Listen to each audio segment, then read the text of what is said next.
दोस्तों, वाणी या बोलना ही नहीं बल्कि मौन में भी शक्ति होती है। यही कारण है कि धर्मों में मौन को बहुत महत्व दिया गया है। वैज्ञानिकों द्वारा भी इस बात को माना गया है कि सेहत से मौन का गहरा संबंध है और इससे मानसिक शांति मिलती है। मौन से विचारों में एकाग्रता आती है और रचनात्मकता बढ़ती है।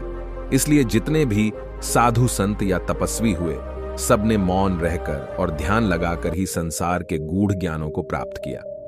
दोस्तों, हमारे जीवन में एक नहीं बल्कि बहुत सारे दुखों का कारण बोलना ही है, क्योंकि हमारी समस्या यही है कि हम चुप नहीं रह सकते। हमेशा कुछ न कुछ बोलते ही रहते हैं और आपके बोलने के कारण ही आधे से ज्यादा दुख निर्मित होते हैं। परिवार में कलह क्लेश का कारण भी हमारा बोलना ही होता है। आप जितनी भूख उतना भोजन खाते हैं, जितनी जरूरत उतना कार्य करते हैं। लेकिन क्या आपने इस बारे में कभी सोचा है कि आप कितना बोलते हैं?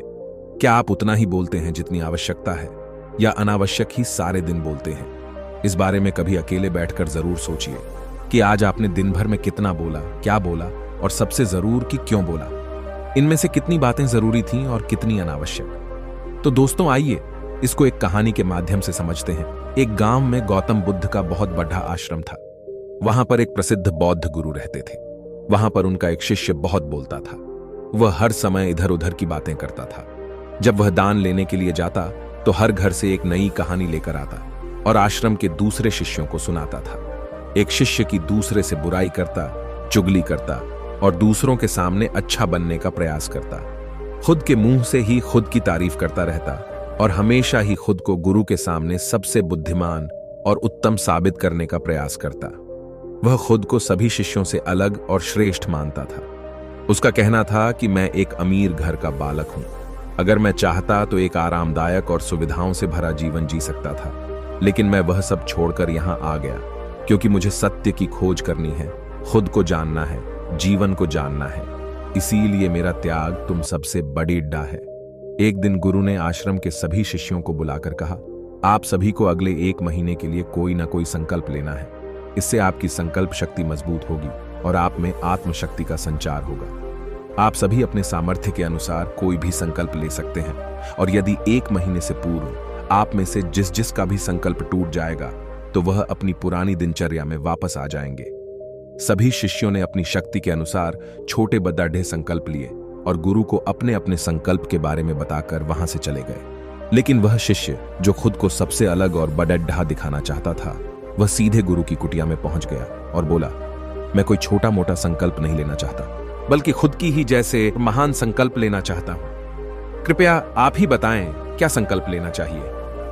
उसकी यह बात सुनकर गुरु मुस्कुराए और बोले, क्या तुम मेरे द्वारा दिए गए संकल्प को पूरा कर पाओगे? क्या तुम्हारे लिए उसे पूरा करना संभव होगा? शायद नहीं, वह तुम्हारे लिए संभव नहीं है। तुम उसे पूरा नहीं कर पाओगे, इसीलिए तुम खुद ही कोई संकल्प ढूंढो। शिष्य ने कहा, नहीं गुरुदेव, आप जो भी संकल्प मुझे देंगे मैं जरूर उसे पूरा करूंगा। गुरु ने कहा, ठीक है, तो तुम अगले 1 महीने तक चुप रहोगे, मुंह से एक शब्द भी नहीं निकालोगे। यही तुम्हारा संकल्प है। शिष्य ने कहा, गुरुदेव, यह भी कोई संकल्प है? यह तो बहुत ही आसान है।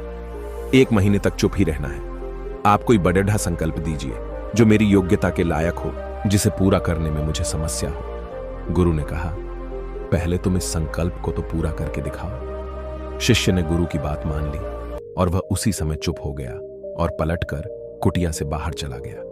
उसे चुप रहना बहुत आसान लग रहा था। उसने एक दिन तो जैसे तैसे चुप रहकर काट लिया, लेकिन दूसरे दिन से उसके मन में ना बोलने का बोझ बढ़ने लगा। तीसरे दिन उसे भारीपन महसूस होने लगा और चौथे दिन उसके अंदर एक अजीब सी बेचैनी होने लगी, क्योंकि आसपास आश्रम के सभी शिष्य एक दूसरे से बातें कर रहे थे। वह भी अपना पक्ष उनके सामने रखना चाहता था, उनकी बोलती बंद कर देना चाहता था, लेकिन उसका संकल्प उसके आड़े आ रहा था। इसीलिए वह पूरे दिन सिर्फ मुंह और आंखें बनाता रहता। इसी तरीके से कुछ दिन और बीते और वह शिष्य बीमार पड़ी गया। उसका सिर फटा जा रहा था। उसका खाने पीने तक का मन नहीं कर रहा था। वह सिर्फ बोलना चाहता था। वह गुरु के पास गया और उनके सामने बैठकर लिखकर उन्हें बताया, गुरुदेव, मैं बोलना चाहता हूं। बिना बोले मुझे सांस नहीं आ रही। मेरा दम घुटता जा रहा है। मैं अंदर ही अंदर पागल हुआ जा रहा हूं। मैं क्या करूं? संकल्प तोड़ दूं क्या?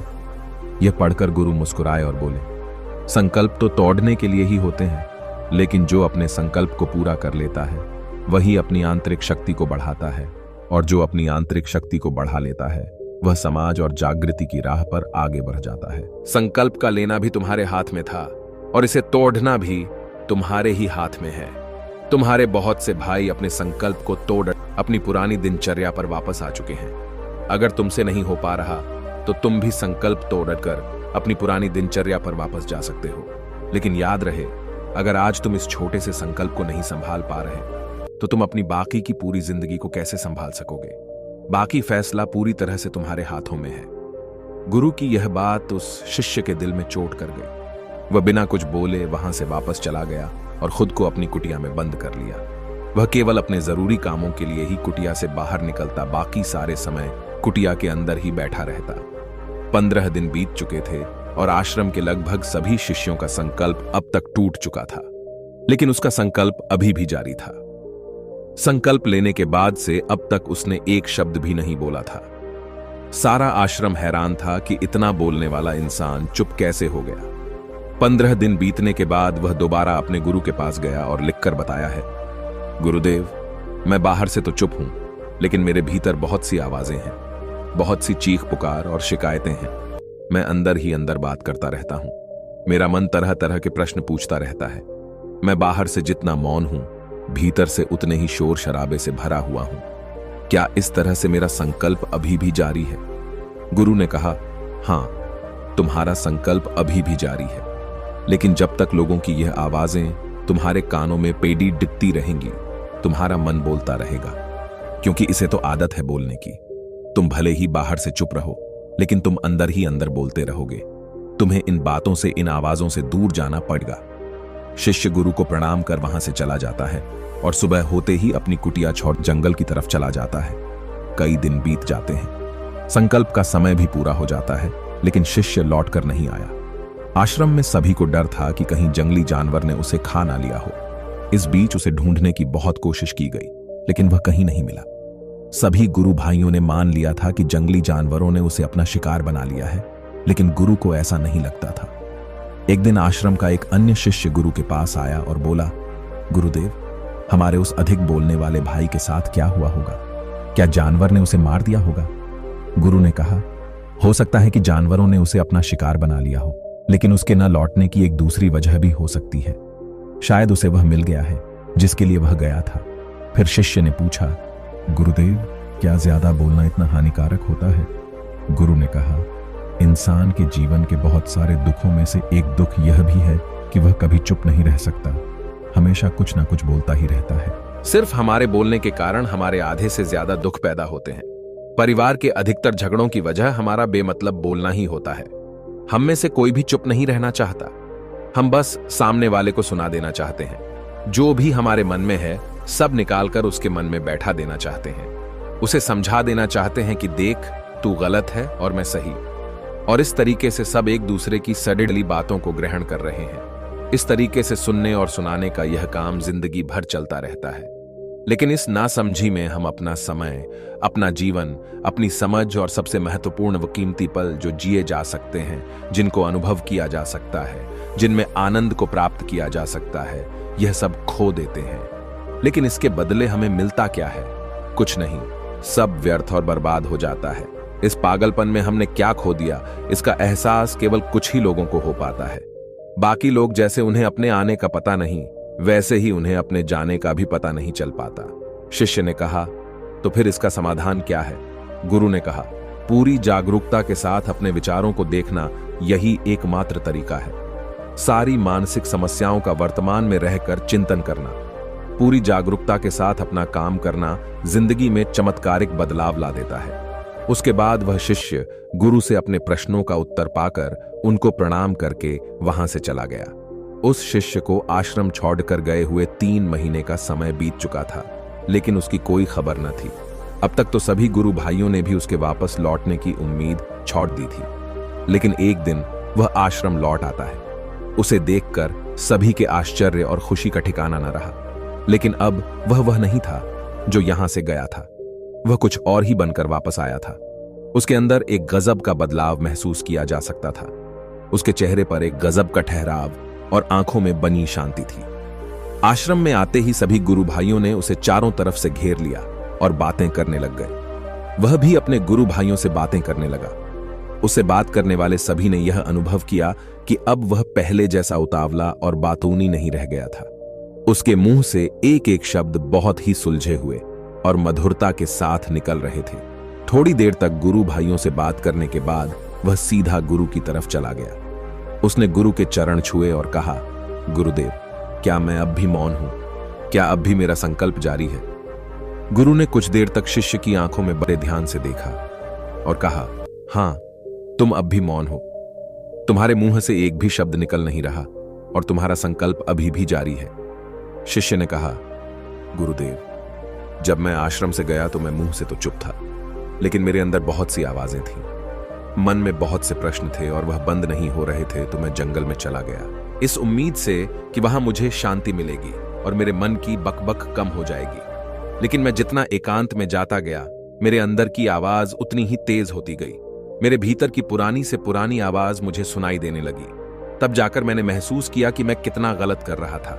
जब मैं अपने परिवार वालों, दोस्तों को और गुरु भाइयों को बुरा भला कहता था, तो उस समय मुझे लगता था कि मैं सही कह रहा हूं। जब मैं गुरु भाइयों की एक दूसरे से चुगली करता था और उनका मजाक बनाता, तब भी मुझे यही लगता था कि मैं उनसे बेहतर हूं और मैं सही कर रहा हूं।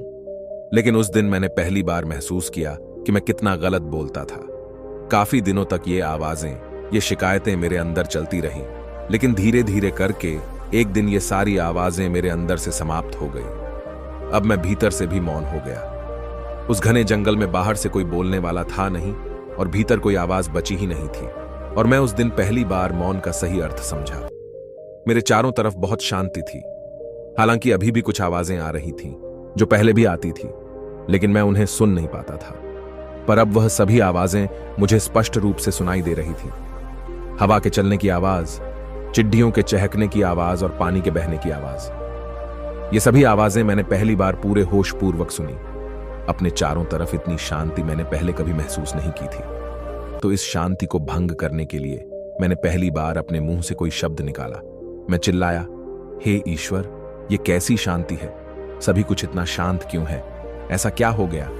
लेकिन मेरे चिल्लाने के बाद भी शांति भंग नहीं हुई। सब कुछ पहले जितना ही शांत था, बाहर भी और भीतर भी। हे गुरुदेव, मैंने अपने गुरु भाइयों से बात की, मैंने आपसे बात की।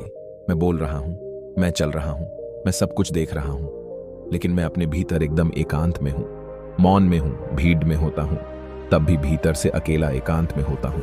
जब मैं खुद में भी शोर करना चाहता हूं, तब भी एकांत में ही होता हूं। अब सब दिखाई पड़ी डीने लगा है, सब सुनाई पड़े डने लगा है। गुरु ने कहा, जब तक हम बाहर की तरफ बोलते रहेंगे, भीतर अशांति ही रहेगी। लेकिन जिस दिन हम भीतर की तरफ मुड़ जाएंगे, तब हमारे मुंह से कुछ भी निकलेगा, हम शांत ही रहेंगे। दुनिया में जितनी भी बुराइयां हैं, ज्यादातर हमारे बोलने से ही उत्पन्न होती है, क्योंकि हम चुप रहना नहीं चाहते। हम जितनी जरूरत है उससे कहीं ज्यादा बोलते हैं। हम सामने वाले को सुनना नहीं चाहते, बल्कि उसकी बोलती बंद कर देना चाहते हैं। उसे समझा देना चाहते हैं कि मैं कौन हूं, मैं क्या कर सकता हूं, और यही हमारी जिंदगी का मकसद बनकर रह जाता है। हमारी सारी ऊर्जा व्यर्थ के बोलने में बर्बाद होती रहती है। ऐसे ही समाज में लोगों का जीवन दुखों से भर जाता है, जो हमेशा एक दूसरे को सुनाने में लगे रहते हैं। कभी एक दूसरे को सुनना नहीं चाहते, समझना नहीं चाहते, और चुप रहना तो उन्होंने कभी सीखा ही नहीं, क्योंकि चुप रहना उन्हें छोटा महसूस करवाता है। दुनिया की सभी लड़ाइयों का कारण हमारा बोलना ही है। इसलिए हमें सिर्फ उतना ही बोलना चाहिए जितना जरूरी हो, क्योंकि व्यर्थ का बोलना ऊर्जा को नष्ट करना है, और यह बोलना ही हमें कभी अपने भीतर की ओर लौटने नहीं देता, क्योंकि यह हमें बाहर की ओर खींच कर रखता है, और बाहर है ही क्या इस संसार के अलावा। लेकिन अगर अपने भीतर के संसार की ओर मोड़ना है, तो इस मुंह को बंद ही रखना चाहिए। इसीलिए जितने भी बुद्ध हुए, आत्मज्ञानी हुए, वह सभी एकांत की ओर भागे, ताकि उन्हें ज्यादा ना बोलना पड़े। वह एकांत में रहे और शांत रहे, इसीलिए आसानी से भीतर की यात्रा कर पाए। लेकिन अगर कोई चाहे तो इस संसार में रहकर भी एकांत में रह सकता है, शांत रह सकता है, लेकिन इसके लिए उन्हें अपनी ऊर्जा बचानी होगी, जिसे वह अब तक अपने व्यर्थ के शब्दों में बर्बाद कर रहे थे। दोस्तों, इस कहानी की सीख यही है कि व्यर्थ का बोलना ऊर्जा को नष्ट करना है। ज्यादा और व्यर्थ बोलना ही हमें अपने भीतर की ओर लौटने नहीं देता, क्योंकि यह हमें बाहर की ओर झुकाए रखता है, और जिन्हें भीतर की यात्रा करनी है उन्हें अपने मुंह को बंद ही रखना चाहिए। मुझे उम्मीद है कि आपको यह कहानी पसंद आई होगी और काफी कुछ सीखने को मिला होगा। दोस्तों, आपको यह वीडियो कैसा लगा है प्लीज कमेंट करके जरूर बताएगा और वीडियो को लाइक कर दीजिएगा। अगर आपने इस चैनल को सब्सक्राइब नहीं किया है तो प्लीज सब्सक्राइब कर लीजिएगा। नमो बुद्धाय।